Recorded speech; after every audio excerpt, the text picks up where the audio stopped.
الحمد لله الحمد لله وحده، والصلاة والسلام على رسوله من لا نبي بعده، وآله وأصحابه أجمعين. إن الله وملائكته يصلون على النبي يا أيها الذين آمنوا صلوا عليه وسلموا تسليما.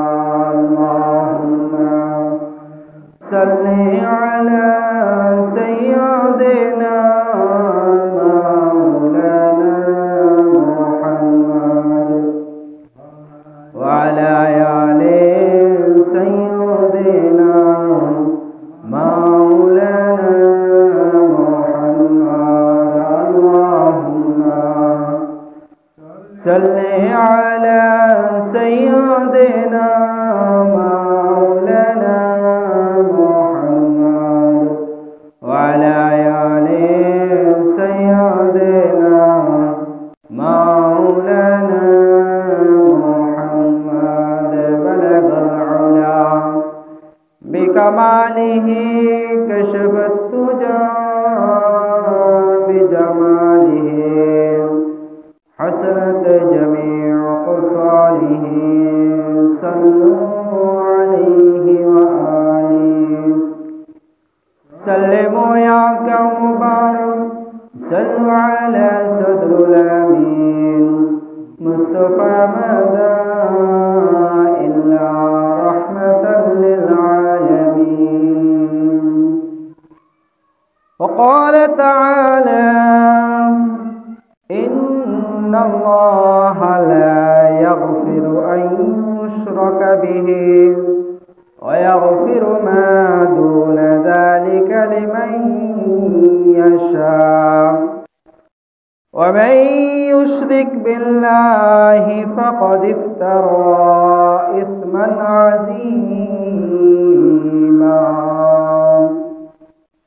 وقال النبي صلى الله عليه وسلم من تشبه بقوم فهو منه. اللهم صل على محمد وعلى آل محمد كما صليت على إبراهيم وعلى آل إبراهيم إنك حميد مجيد. اللهم بارك على محمد وعلى آل محمد كما باركت على إبراهيم وعلى آل إبراهيم إنك حميد مجيد. الحمد لله। আল্লাহ তাআলার অসংখ্য অগণিত শুকর। রব্বে কারীম আমাদেরকে সাপ্তাহিক শুক্রবার দিনে আল্লাহ তাআলার মহান হুকুম আদায় করার জন্য প্রস্তুতি নিয়ে আল্লাহ তাআলার ঘরে আসার এবং বসার, কিছু কথা শোনার তৌফিক দান করেছেন। এই জন্য আমরা অন্তরের অন্তঃস্থল থেকে আল্লাহ তাআলার শুকর আদায় করি। সকলে পড়ি আলহামদুলিল্লাহ। আল্লাহ তাআলা যখন আমাদেরকে রূহে মাহফুজের মধ্যে সৃষ্টি করেছেন, পৃথিবীর যত প্রাণী আছে সকল প্রাণীর রূহগুলোকে একসাথে সৃষ্টি করেছেন। পৃথিবীর যত মাখলুকাত আছে, মানব মানবী আছে, জিন ইনসান আছে, সব কিছুর রূহকে আল্লাহ তাআলা একসাথে সৃষ্টি করে রূহে মাহফুজের মধ্যে আল্লাহ তাআলা সকল রূহকে উদ্দেশ্য করে বলেন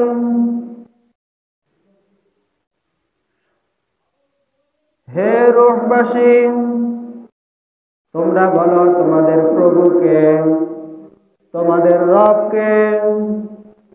তখন আমরা ওই জায়গায় একসাথে এক বাক্যে আল্লাহ তাআলাকে বলেছি, রব্বি আল্লাহ, আমাদের রব হচ্ছেন আল্লাহ তাআলা। আমরা সবাই যখন রব্বি আল্লাহ বললাম, আল্লাহ তাআলা খুশি হয়ে গেলেন। পরক্ষণে আল্লাহ তাআলা আস্তে আস্তে সিস্টেম অনুযায়ী, নিয়ম অনুযায়ী আল্লাহ তাআলা আমাদেরকে রূহগুলোকে দুনিয়ার পেটে প্রেরণ করেন পরীক্ষা নিরীক্ষার জন্য। এই পরীক্ষা নিরীক্ষার মাধ্যমে একটা সম্প্রদায়, একটা সিংহভাগ মানুষ জান্নাতবাসী হয়ে যাবে, সুবহানাল্লাহ। আর কিছু সংখ্যক বান্দাবান্দি তারা জাহান্নামে চলে যাবে, নাউযুবিল্লাহ। রূহে মাহফুজের মধ্যে এক বাক্যে কিন্তু আমরা সবাই আল্লাহ তাআলার প্রতি ঈমান এনেছি। আল্লাহ তাআলা যে একক, তিনি যে আমাদের স্রষ্টা, এই স্রষ্টা হিসাবে আমরা সবাই স্বীকার করেছি। কিন্তু যখন আমাদেরকে আল্লাহ তাআলা দুনিয়ার বুকে প্রেরণ করলেন, আর এই প্রেরণ করার পরে আমরা এক একজন এক এক ধর্মের, এক এক বর্ণের, এক এক মতের হয়ে গেলাম। এটা আল্লাহ তাআলার কুদরত। আল্লাহ তাআলা পরীক্ষা নেবেন এভাবেই, এটা আল্লাহ তাআলার শান মান।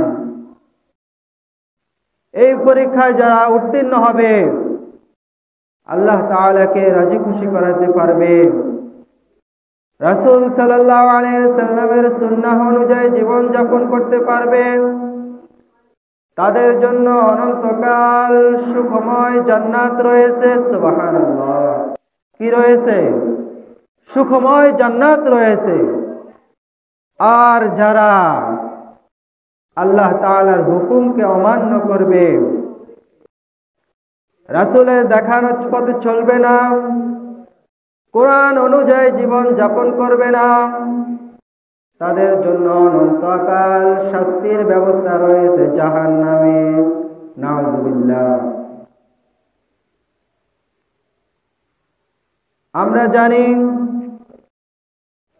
ওযু ভঙ্গের কারণ আছে, নামাজ ভঙ্গেরও কারণ আছে, রোজা ভাঙ্গারও কারণ আছে, এবং বৈবাহিক জীবন, স্বামী স্ত্রীর যে সম্পর্ক, সেটা ভাঙ্গারও কারণ আছে। কিন্তু আমরা এটা কি জানি, ঈমান ও ভাঙ্গার কারণ আছে। আজকে আমরা আলোচনা করব কোন কোন কারণে, কোন কোন কাজের মাধ্যমে, কথার মাধ্যমে আমার ঈমান ধ্বংস হয়ে যায়, আমি ঈমান থেকে হালাক হয়ে যাই, আমার ঈমানটা ভেঙে যায়। আজকে জুমায় গুরুত্বপূর্ণ এই বয়ান করব ইনশাআল্লাহ। লা ইলমা লানা ইল্লা মা আল্লামতানা আলাইহি তাওয়াক্কালতু ওয়া ইলাইহি মুনীব। আল্লাহ তাআলা আমাদের সবাইকে দিলের কান দিয়ে শোনার তৌফিক দান করুক, সকলে বলি আমিন।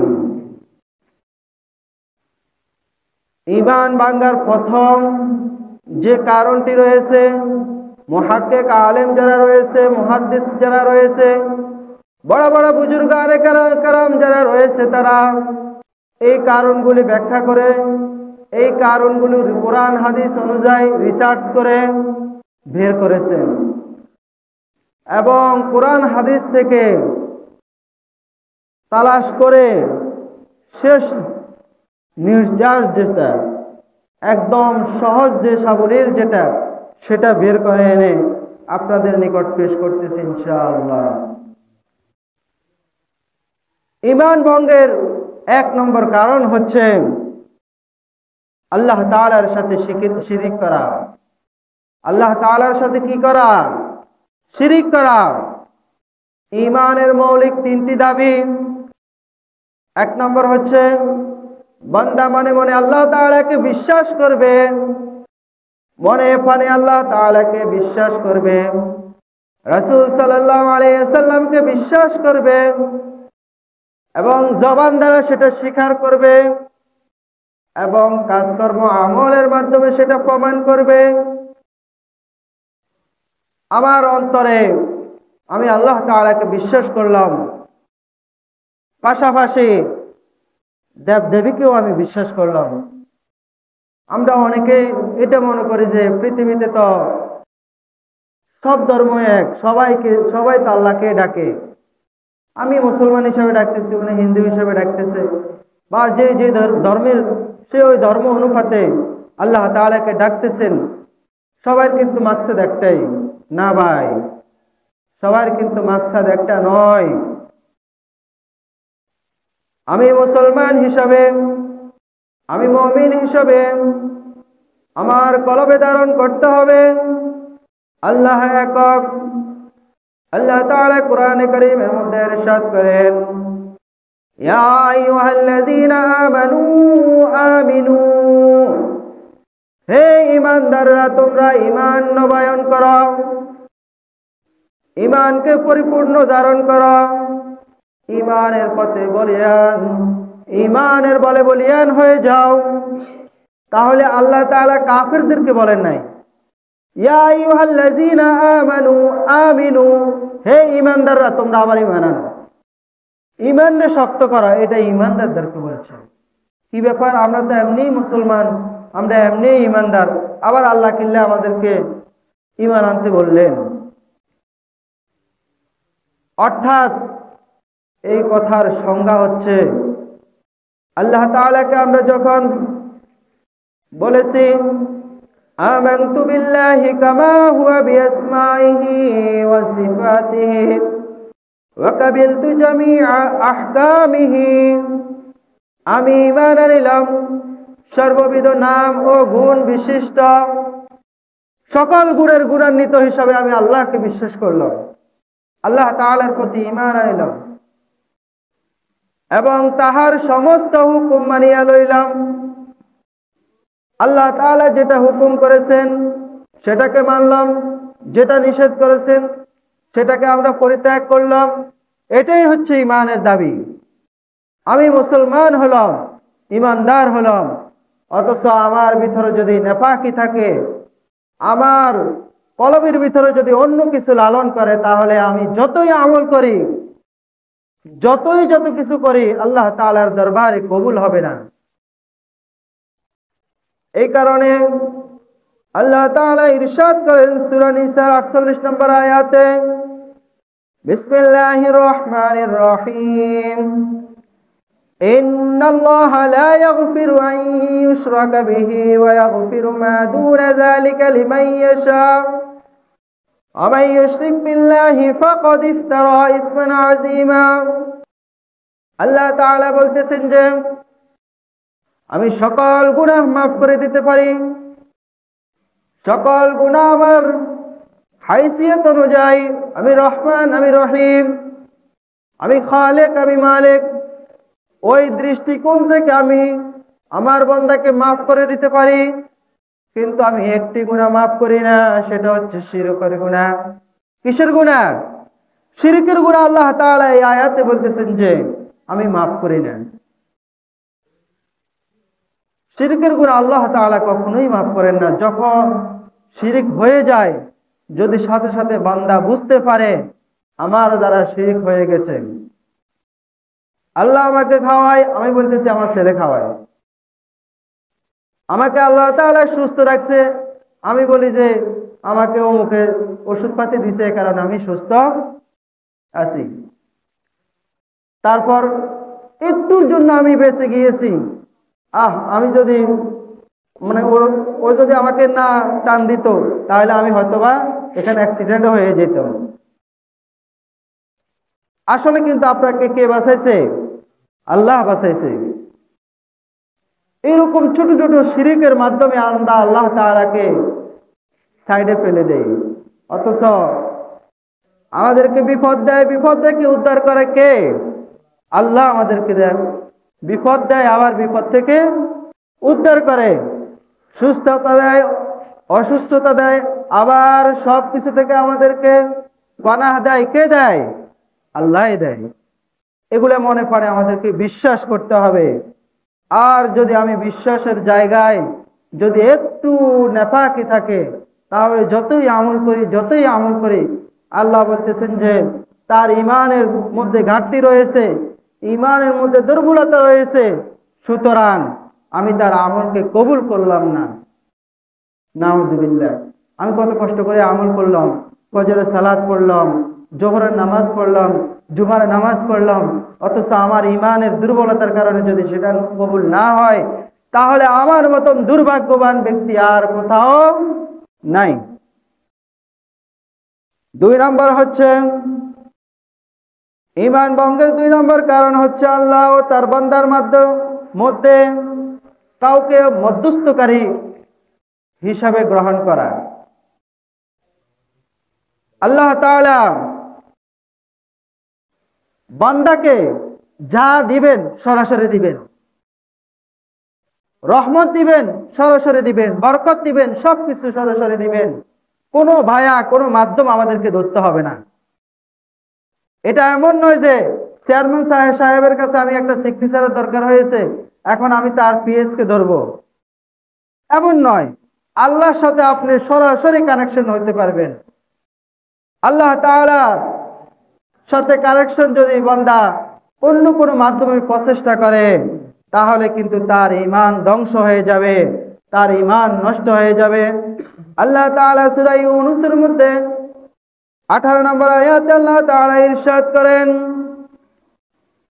وَيَعْبُدُونَ مِن دُونِ اللَّهِ مَا لَا يَضُرُّهُمْ وَلَا يَنفَعُهُمْ وَيَقُولُونَ هَؤُلَاءِ شُفَعَاؤُنَا عِندَ اللَّهِ قُلْ أَتُنَبِّئُونَ اللَّهَ بِمَا لَا يَعْلَمُ فِي السَّمَاوَاتِ وَلَا فِي الْأَرْضِ سُبْحَانَهُ وَتَعَالَى عَمَّا يُشْرِكُونَ। আল্লাহ তাআলা ইরশাদ করেন, তারা আল্লাহ তাআলা ব্যতীত অন্যদের ইবাদত করে। মনে করেন এই আয়াতের সারমর্মটা হচ্ছে এরকম যে আমি মনে মনে ইচ্ছা করলাম, ধারণা করলাম, যদি আমি মাজারে যাই, তাহলে মাজারে যিনি শুয়ে আছেন পীর সাহেব, ওনার কাছে যদি আবেদন করি, এই আবেদনটা আল্লাহর কাছে উনি পৌঁছাই দিবেন।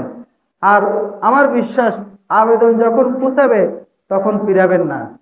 এই একটা বিশ্বাস নিয়ে আমরা যারা মাজারে যাই আর কি। এই আয়াতের সারমর্ম হচ্ছে, যদি আমি এরকম কোনো মধ্যস্থতা ধরি, তাহলে কিন্তু তার ঈমান ধ্বংস হয়ে যাবে। সরাসরি চাইতে হবে আল্লাহ তাআলার কাছে, কোনো ভায়া নয়। আল্লাহ তাআলা এই আয়াতের মধ্যে বলতেছেন যে জিনার কাছে চাইছে, পীর সাহেব যিনি, বা যিনি অনেকে ছবি আঁকি বা মূর্তির কাছে যায়, বিভিন্ন মাধ্যমে চাইতেছে, অথচ আল্লাহ বলতেছেন যে সে হচ্ছে মাখলুক। সে হচ্ছে কি? মাখলুক। তার কোনো শক্তি নাই, সে তার উপকারও করতে পারবে না, ক্ষতিও করতে পারবে না। অথচ তারা মনে মনে এটা ধারণ করতেছে সে আল্লাহর কাছে সুপারিশ করবে। অথচ আল্লাহ বলতেছেন যে না, সে সুপারিশও করতে পারবে না। আল্লাহ তাআলা ইহা থেকে পবিত্র, এবং যেটার কাছে আপনি খুঁজতেছেন সেটা চাইতে ঊর্ধ্বগতি, অনেক ঊর্ধ্বে, সে তো আল্লাহকে পাবেই না। যিনি শুয়ে আছেন পীর সাহেব, ভালো হইলে তো আলহামদুলিল্লাহ, অনেক পীর সাহেব তো তার ব্যাকগ্রাউন্ডও ভালো না, এখন সে নিজেই এনাফসি আল্লাহকে পাইতেছে না, আপনাকে কিভাবে পাওয়া দিবে? এটা কি সম্ভব? এই কারণে আমার ঈমান ধ্বংসের 2 নম্বর কারণ হচ্ছে, ভাই, সরাসরি আমাকে আল্লাহ তাআলার সাথে কানেকশন হতে হবে। কোনো ভাইয়ার দরকার নেই, কোনো মাধ্যমের দরকার নেই। যদি মাধ্যম খুঁজি, আমার ঈমানটা ধ্বংস হয়ে যাবে। ঈমান ধ্বংসের 3 নম্বর কারণ হচ্ছে মুশরিক ও কাফেরকে কাফির মনে না করা। আমাদের মাঝে অনেক ভাই এবং বোনেরা এরকম আছে, তারা মনে মনে ভাবে যে সব ধর্ম হচ্ছে আল্লাহ তাআলার ধর্ম, সব ধর্মে কি আল্লাহ তাআলার ধর্মে, এক একজন এক একটা মানে, তাতে কি সবাই তো উদ্দেশ্য একটাই। আসলে কিন্তু এটা নয়। সূরা ইমরানের মধ্যে 85 নম্বর আয়াতে আল্লাহ তাআলা ইরশাদ করেন, আল্লাহ তাআলা বলেন, যে লোক ইসলাম ছাড়া অন্য কোন ধর্মে নিজের কল্যাণ তালাশ করে, অশ্বিন কালেও আল্লাহ তাআলা তা গ্রহণ করবেন না। কি করবেন না? গ্রহণ করবেন না। সে হবে মহা ক্ষতিগ্রস্ত। আমরা অনেকে এরকম মনে মনে ভাবি, যদি আমি এরকম কোন পূজার মধ্যে যদি কিছু দান করতে পারি, আমার মনে হয় তাদের দেবদেবী আমার নামে কিছু একটা সুপারিশ করবে, বা আমি এমন একটা জায়গার মধ্যে দিতেছি, এই মাজার সেই মাজার, যেখানে এর মাধ্যমে আমার কিছু একটা কল্যাণ হবে। এরকম যদি আমার কল্যাণ আমি দাবি করে থাকি এবং কাফিরদেরকে কাফির না মনে করে আমি আমার ভাই হিসাবে এবং সহজাত হিসাবে এই হিসাবে যদি গ্রহণ করি, তাহলে কিন্তু আমার ঈমানটা ধ্বংস হয়ে যাবে। ঈমানটা কি হয়ে যাবে? ধ্বংস হয়ে যাবে। আল্লাহ তাআলা কোরআনে কারীমের মধ্যে ইরশাদ করেন, বিসমিল্লাহির রহমানির রহিম, ইন্নামা ওয়ালিয়ুকুমুল্লাহ।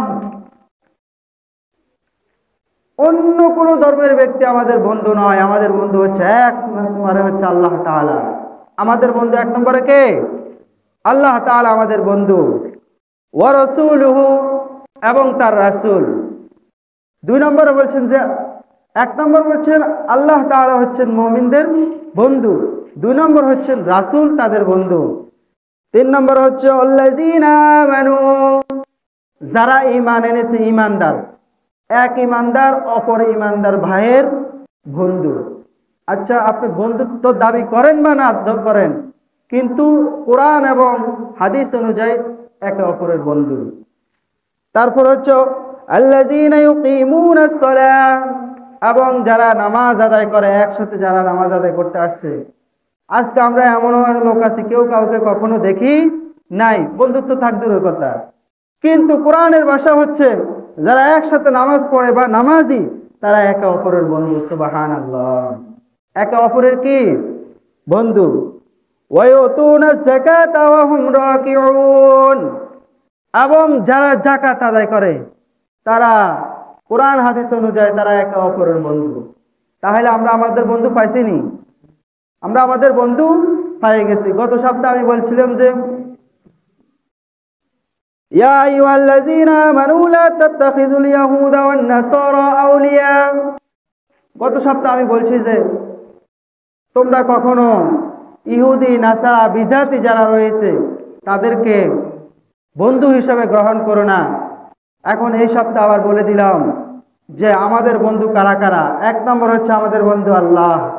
আমাদের বন্ধুকে আল্লাহ। 2 নম্বর হচ্ছে আমাদের বন্ধু রাসূল সাল্লাল্লাহু আলাইহি ওয়াসাল্লাম। 2 নম্বর আমাদের বন্ধুকে রাসূল সাল্লাল্লাহু আলাইহি ওয়াসাল্লাম। 3 নম্বর হচ্ছে আমাদের বন্ধু মুমিন যারা ঈমান এনেছে, মুসলমান যারা, তারা আমাদের বন্ধু। 4 নম্বর হচ্ছে যারা নামাজি, মুসল্লি, সালাত আদায় করে, তারা আমাদের বন্ধু। 5 নম্বর হচ্ছে যারা যাকাত আদায় করে, তারা আমাদের বন্ধু।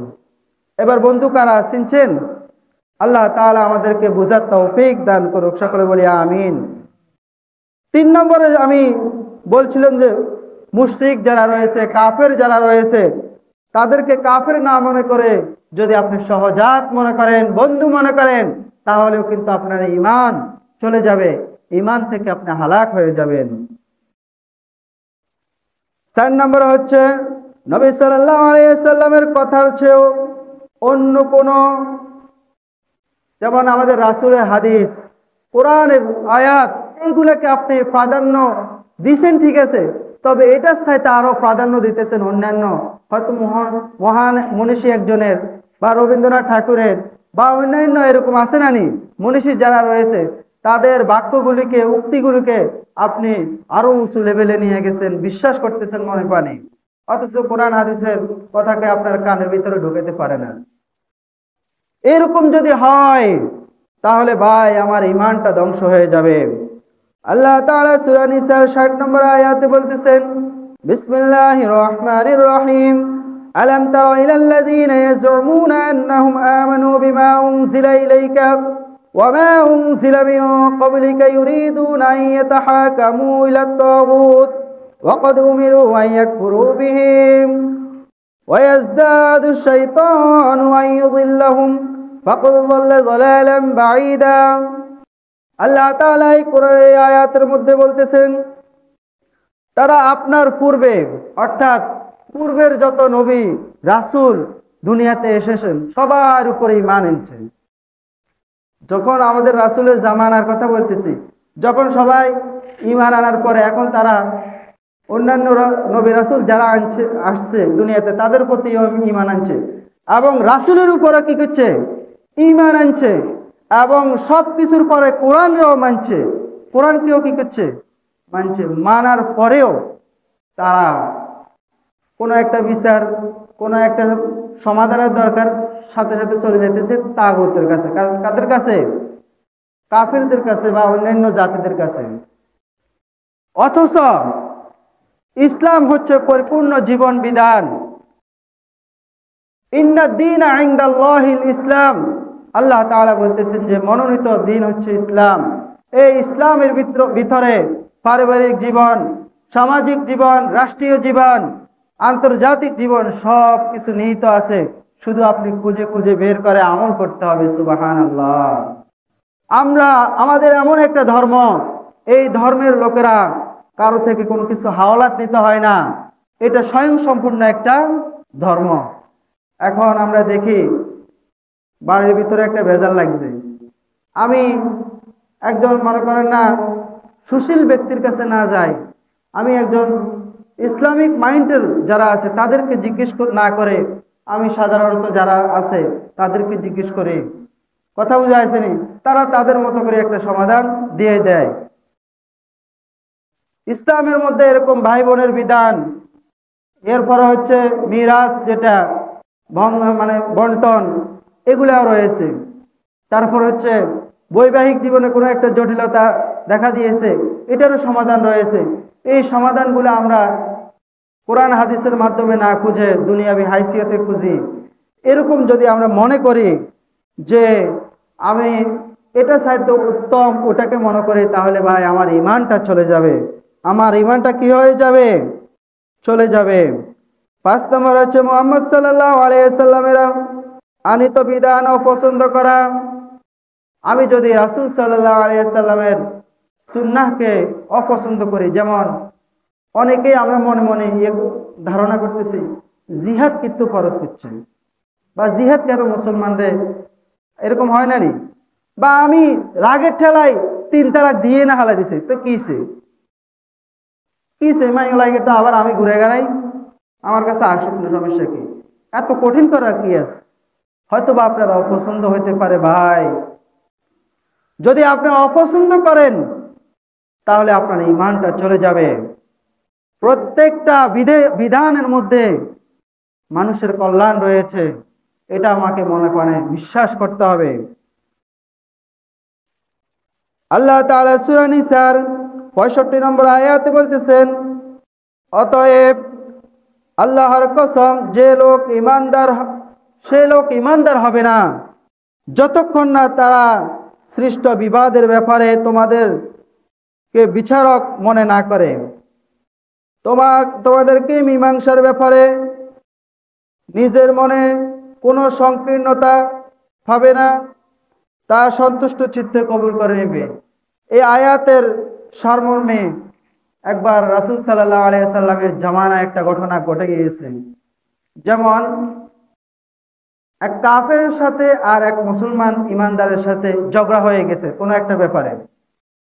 এবং কাফের রাসূল সাল্লাল্লাহু আলাইহি সাল্লামের কাছে আসলেন, আসার পর বিচার দিলেন এবং বিচারের একটা পর্যায়ে রায় পাই গেছে কাফেরে। কে পাই গেছে? কাফেরে পাই গেছে। এখন মুমিন যে, মুসলমান যে, তার মনের ভিতরে খুডুর নুডুর শুরু হয়ে গেছে, রাসূল আমার পক্ষে বলেন, অথচ আমি ইমানদার, অথচ আমি মুসলমান, রাসূল আমার পক্ষে বলেন। ওনার মনে মনে একটা মনে করেন না খুদুর নুদুর শুরু হয়ে গিয়েছে, নাফাকি শুরু হয়ে গেছে। উনি গেছেন ওমর রাদিয়াল্লাহু তাআলা আনহুর কাছে। যাওয়ার পরে এখন ওমর রাদিয়াল্লাহু তাআলা আনহুকে ডাকছেন, ডাকার পরে বলতেছেন যে রাসূল আমাদের ব্যাপারে বিচারটা করছে, এখন বিচার কাফেরের পক্ষে চলে গেছে, আমি এই বিচারটা মানিয়ে নিতে পারতেছি না, আপনি আবার বিচার করে দেন। আপনি আবার কি করে দেন? বিচার করে দেন। ওমর রাদিয়াল্লাহু তাআলা আনহু দুয়ারের সামনে বলতেছে, তুমি একটু দাঁড়াও, আমি ঘর থেকে আসি। লম্বা একটা তলোয়ার নিয়ে আসি, সাথে সাথে গর্দান বাড়ায় কোপ দিয়ে গর্দান কি করে দিয়েছেন? আলাদা করে দিয়েছেন। সাথে সাথে পুরা মক্কা মদিনার মধ্যে খবর হয়ে গেছে ওমর রাদিয়াল্লাহু তাআলা আনহু এরকম মুসলমানকে হত্যা করেছেন। তখন এটার একটা বিচারের একটা কার্যক্রম শুরু হয়েছে। বিচারের একটা পর্যায়ে ওমর রাদিয়াল্লাহু তাআলা আনহু বলতেছেন যে ওই আমি তো ঈমানদারকে মারি নাই, সেই ঈমান থেকে হালাক হয়ে গেছে, রাসূলের বিচারকে সে তার মনে ধারণ করতে পারে নাই, সংকীর্ণতায় সে ভুগতেছিল, সেই ঈমান থেকে হালাক হয়ে গেছে, আমি তো বেঈমানকে মারছি, আমি কোনো ঈমানদারকে মারি নাই। তাহলে ভাই, রাসূলের যে কোনো বিধান আমার জন্য কল্যাণকর, আমি যদি কল্যাণকর হিসাবে যদি না গ্রহণ করি, তাহলে কিন্তু আমার ঈমানটা কি হয়ে যাবে? চলে যাবে, ধ্বংস হয়ে যাবে। 6 নম্বরে আল্লাহ তাআলার 6 নম্বরে বান্দার ঈমান ধ্বংসের কারণ হচ্ছে দ্বীনের কোনো বিধান ঠাট্টা বিদ্রূপ করা। আমরা অনেক বিধিবিধান আছে, এটা ইসলামে না হলে কি হইতো? যেমন একটা ঘটনা মনে পড়ে গেছে, সেটা হচ্ছে এই কনকনে শীতের দিন, মনে করেন এখন আপনি স্ত্রীর সাথে ছিলেন, হঠাৎ এখন আপনার গোসল ফরজ হয়ে গেছে, এখন আপনি অপছন্দ করতেছেন, গোসলটা যদি না করতাম, কারণ খ্রিস্টান ধর্মের মধ্যে বা অন্যান্য ধর্মের মধ্যে গোসলটা ফরজ নয়, কোনো রকম থাকলেই হইল। কিন্তু ইসলামের মধ্যে যতক্ষণ পর্যন্ত আপনি গোসল ফরজ হওয়ার পরে এরকম আগোসিল্লা থাকবেন, ততক্ষণ পর্যন্ত রহমতের ফেরেশতারা আপনার কাছে আসবে না। মাটিতে পা দিলে মাটি পর্যন্ত আপনাকে কি করবে? মানে অ্যাকসেপ্ট করতে চাইবে না। কিন্তু অন্যান্য ধর্মে তো এরকম নাই, হয়তোবা আপনার এটা অপছন্দনীয়, কিন্তু বা এটাকে আপনি ঠাট্টা বিদ্রূপ করতেছেন, কিন্তু এটার মধ্যে কল্যাণ, এটার মধ্যে কি কল্যাণ। কোনো কিছু দ্বীনের ব্যাপারে কোনো বিধিবিধান নিয়ে যদি আপনি ঠাট্টা বিদ্রূপ করেন, তাহলে কিন্তু আপনার ঈমান চলে যাবে। 7 নম্বর হচ্ছে জাদু করা, বান্টনা করা, খোনারের কাছে যাই আরেকজনের নামে তাবিজ করা। যারা তাবিজ করে ক্ষতির নিয়তে, কিসের নিয়তে? ক্ষতির নিয়তে, তাদের ঈমান চলে যায়। বান্টনা করে, এরপরে আরো কত কিছু আছে না, যেগুলো মুখে দিয়ে আসে না, এরকম খারাপ কার্যক্রম যারা করে, জাদুবিদ্যা যারা শিখে, আল্লাহ তাআলা বলতেছেন যে তাদের উপর লানত, তাদের উপর কি লানত। তবে ঝাড় ফুঁক ইসলামের দৃষ্টিতে যেগুলা, এগুলা কিন্তু জায়েজ, এগুলা কি জায়েজ। কিন্তু আপনি একজনকে মেরে ফেলবেন জাদু বান্টনা করে, ক্ষতি করবেন, এগুলা কি? এগুলা যদি আপনি করেন, যে করবে তারও ঈমান চলে যাবে, যে করাইবে তারও ঈমান চলে যাবে, নাউজুবিল্লাহ। 8 নম্বর হচ্ছে মুসলিমদের মধ্যে মুশরিকদের সমর্থন ও সহযোগিতা করা। আমরা দেখি রোহিঙ্গারা মুসলমান, তারা নির্যাতিত, আমরা তাদেরকে সাপোর্ট করি না। আর তারপর হচ্ছে চীনের মধ্যে অনেক মুসলমানরা নির্যাতিত, আমরা তাদেরকে সাপোর্ট করি না। এরপরে ফিলিস্তিনের মধ্যে অনেক মুসলমান ভাইরা নির্যাতিত, আমরা তাদেরকে সাপোর্ট করি না, আমরা বিপরীতমুখী সাপোর্ট করি। যদি আমার সাপোর্ট থাকে মুসলমানদের বিপক্ষে, ঈমানদারদের বিপক্ষে, তাহলে আমার অবস্থান হবে মান তাশাব্বাহা বিকওমিন ফাহুয়া মিনহুম। রাসূল আকরাম সাল্লাল্লাহু আলাইহি ওয়াসাল্লাম বলতেছেন যে যার সমর্থন যেদিকে তার হাসর নাসর হবে তার সাথে। বুঝছেন? যার সমর্থন যেদিকে তার হাসর নাসর হবে সেদিকে। তাহলে বোঝা গেল যে সে ঈমান হারা হয়ে গেল। সমর্থন করতে হবে আমাদের মুসলমান জাতির পরে। 9 নম্বর হচ্ছে কাউকে দিন শরীয়তের ঊর্ধ্বে মনে করা। যেমন আল্লাহ তাআলা ইরশাদ করেন, আল-ইয়াওমা আকমালতু লাকুম দীনাকুম ওয়া আতমামতু আলাইকুম নি'মাতি ওয়া রাদিতু লাকুমুল ইসলামা দীনা। আল্লাহ তাআলা এই ইসলামটাকে রাসূল সাল্লাল্লাহু আলাইহি ওয়াসাল্লামের মাধ্যমে দ্বীনকে পরিপূর্ণ করে দিয়েছেন। সব কিছু এই ইসলামের মধ্যে নিহিত আছে। শুধু আমরা খুঁজে খুঁজে বের করতে হবে আর আমলে লাগাইতে হবে। যদি আমার মনের ভিতরে এরকম কোনো লালনা আসে বা আমার এরকম মনের ভিতরে ধারণা আসে যে আমি শরীয়তের এই বিধানটা আমার পছন্দ হয় নাই, এটা থেকে আমি অন্যটা মানিও, বা এই বিধানটা আমার দরকারে নাই, বা এর চাইতে আরো উত্তম অন্যান্য বিধান আছে, এরকম যদি আপনি মনে করেন, কোরআন হাদিসকে ওভারটেক করেন, তাহলে আপনার ঈমান চলে যাবে। 10 নম্বর হচ্ছে দিন থেকে মুখ ফিরিয়ে নেওয়া। আল্লাহ তাআলা ইরশাদ করেন, ওমান আযলামু মিম্মান যুক্কিরা বিআয়াতি রাব্বিহি সুম্মা আরাযা আনহা উনাসাম মিনাল মুজরিমিনা মুনতাকিমুন। আমি অবশ্যই অপরাধীকে শাস্তি দিয়ে থাকি। যে ব্যক্তি আয়াত থেকে মুখ ফিরিয়ে নেয় তার অপেক্ষা সে হচ্ছে অধিক অপরাধী। অধিক মানে একেবারে কঠিন অপরাধী। আল্লাহ তাআলার আয়াত নাজিল হয়েছে, আপনি মুখ ফিরিয়ে নিয়েছেন। আল্লাহ তাআলার কোরআনের বিধান আপনার সম্মুখে পেশ করা হয়েছে। যেমন একটা বিধান যে কোরআন, আমরা তো কিছুদিন আগে এটা নিয়ে অনেক কথাবার্তা হয়েছে যে নারী পুরুষ সমান অধিকার, কিন্তু কোরআনের মধ্যে বলেছেন যে না, পুরুষ হচ্ছে মিরাসের অর্থাৎ অংশের 2 অংশ পাবে আর নারী হচ্ছে 1 অংশ পাবে। এখন আমরা সুশীল যারা আছি বা আমাদের ভিতরে যারা একটু বেশি পণ্ডিত, তারা মনে করতেছেন না, এটা মনে হয় নারীদেরকে অন্যায় করছে, নারীরা কেন 1 পাবে, নারীরাও 2 ভাগ পুরুষরাও 2 ভাগ। আসলে কিন্তু নারীদেরকে ছোট করে নাই আল্লাহ তাআলা।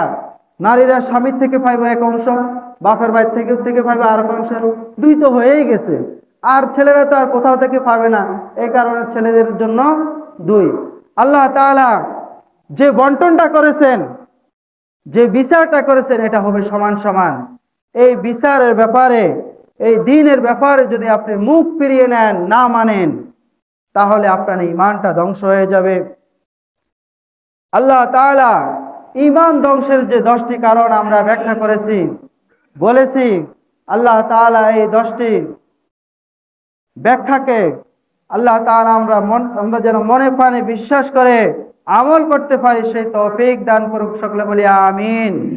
আমরা যেন শিরিক থেকে মুক্ত থাকতে পারি, আমাদের আকীদা যেন আমরা সুন্দরভাবে পরিচালনা করতে পারি।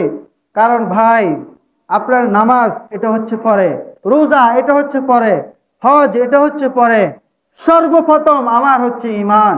যদি আমার ঈমানে যদি কোনো গাফলা থাকে, আমার ঈমানের ভিতরে যদি কোনো এরকম কৃপণতা থাকে, নেফাকি থাকে, তাহলে যতই আমল করেন কোনো লাভ নাই, কোনো কি নাই, লাভ নাই। এক ভাই প্রশ্ন করেছিল একবার যে রাসূল সাল্লাল্লাহু আলাইহি সাল্লামকে, যারা অমুসলিম আছে তারাও তো নেক কাজ করে না? এখন যারা মুসলিম আছে তারাও কিন্তু নেক কাজ করে। এখন যারা অমুসলিম আছে তাদের নেক কাজের দ্বারা তারা কি পাবে? মুসলিমরা তো জান্নাত পাবে, নাজ নেয়ামত পাবে, কিন্তু অমুসলিমরা কি পাবে? তাদের জন্য কি কোনো বাজেট আছে? এটা রাসূলকে প্রশ্ন করানো হয়েছে। রাসূল সাল্লাল্লাহু আলাইহি সাল্লাম বলেছেন, যদি কোনো বেঈমান যদি এরকম নেক কাজ করে, ভালো কাজ করে, তার প্রতিদান তাকে দুনিয়াতে দিয়ে দেওয়া হবে। সুবহানাল্লাহ। তার জন্য আখিরাতে আর কিছুই রাখা হবে না। এই কারণে আমরা দেখি যারা প্রকৃতপক্ষে ঈমানদার মুমিন মুসলমান তাদের উপরে বিভিন্ন রকম বিপদ মুসিবত, কথা বুঝাইছিনি। আর যারা বেঈমান তাদের সুখ শান্তি নাজ নেয়ামত। আমরা এটা দেখে বুঝবো যে আল্লাহ তাআলা তাদেরকে দুনিয়াতে দিয়েছেন আর আমাদের জন্য আখিরাতে সংরক্ষণ করে রেখেছেন, আমরা যেন আখিরাতে অনন্তকাল ভক্ষণ করতে পারি এবং আমরা যেন এটাকে পাইতে পারি। আল্লাহ তাআলা সংরক্ষণ করে রেখে দিয়েছেন। আল্লাহ তাআলা আমাদেরকে উক্ত কথাগুলি বুঝে শুনে আমল করার তৌফিক দান করুক। সকলে